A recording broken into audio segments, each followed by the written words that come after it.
Hi there, this is Rubrical. It's a web application that I've created in order to simplify rubric creation for teachers. Currently, we're on the homepage. It says Welcome to Rubrical. There's a small blurb with some scrolling imagery. Currently, we can see that we are logged out.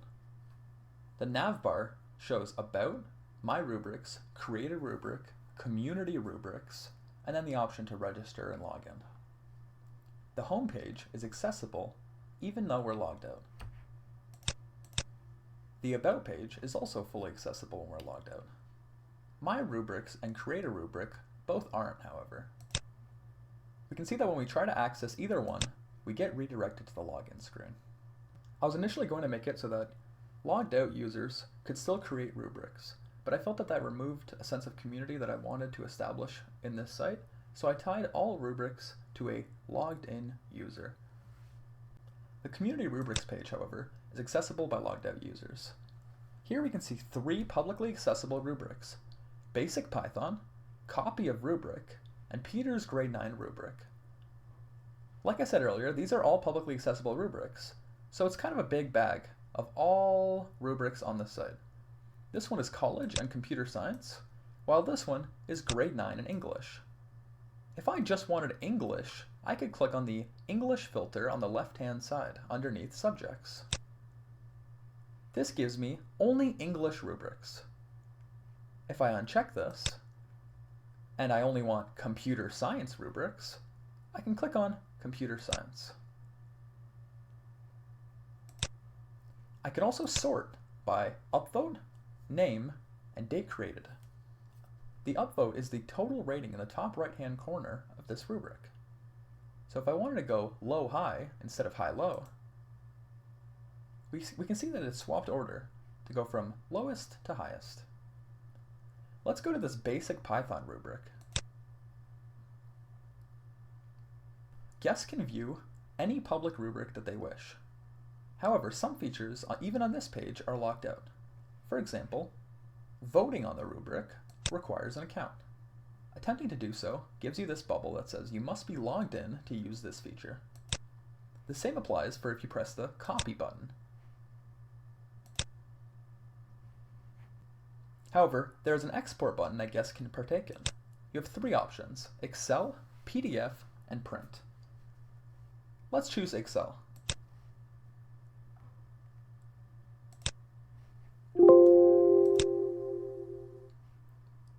Now we have an Excel spreadsheet version of the exact HTML table that we were just looking at.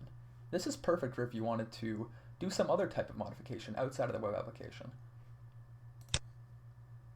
Here we see all the rows and cells of this table.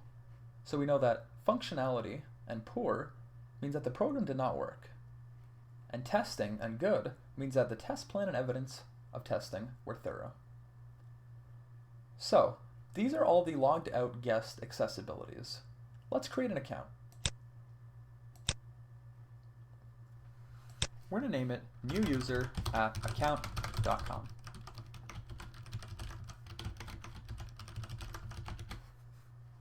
Let's register. We get redirected back to the home page, except now, if we click on the button, we can see Settings and Logout.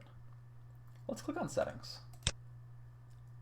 This is an account settings panel with 4 tabs: Profile, Password, 2-factor authentication, and Personal data. Here we can change our email and phone number. Here we can change our password. Here we can set up some sort of 2-factor authentication. And here we can download all of our personal data or even delete our account. Let's go back to the home page. Let's go back to My Rubrics. Now we see a panel. However, it's empty. That's because this new account has no rubrics. Let's create a rubric. The title is going to be Peter's Rubric, and the description is going to be This is my rubric. Let's select let's select English, and let's select grade 11. Let's submit. We get brought to our My Rubrics page. Now we can press View Rubric. A new button has popped up because we are the owner of this rubric.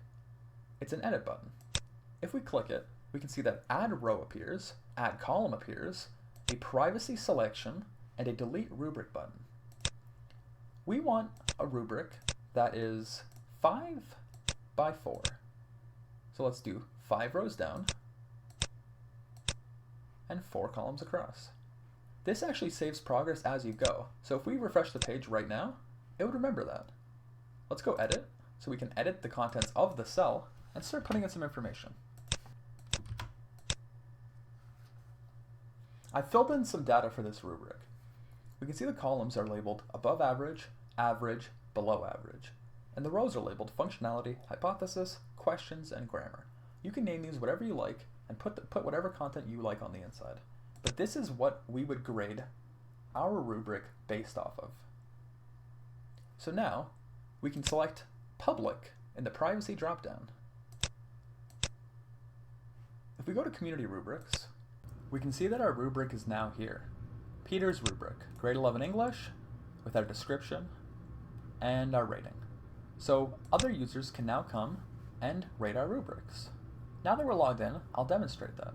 If I go back to basic Python and I press upvote, we can see that the thumb is now green and the 3 is now a 4. Going back to community rubrics, that rating is reflected. We can also copy a rubric now. So going back to basic Python, if we click on copy, this pops up. It says copy rubric, enter a title. This is our copied rubric. Create copy. We get brought to almost an identical looking page, except now the title is this is our copied rubric, and the edit button appears. If we decide to go back to my rubrics, we have 2 rubrics, our first one and our newest one. This is our copied rubric. We can access all the same edit modes as previous. So we can test delete rubric by pressing delete rubric, and then are you sure you want to delete this rubric? I'm going to press OK.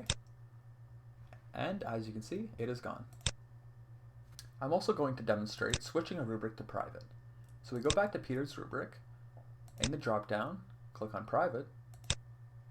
And if we go back to community rubrics, we can see that Peter's rubric is no longer there. This concludes the regular user portion. So I'm going to switch accounts to my admin account. Log in. I know my Google account is an admin account, so I'll press the sign in with Google button, which also proves that that is fully functioning. So now, you may have noticed we have an admin option.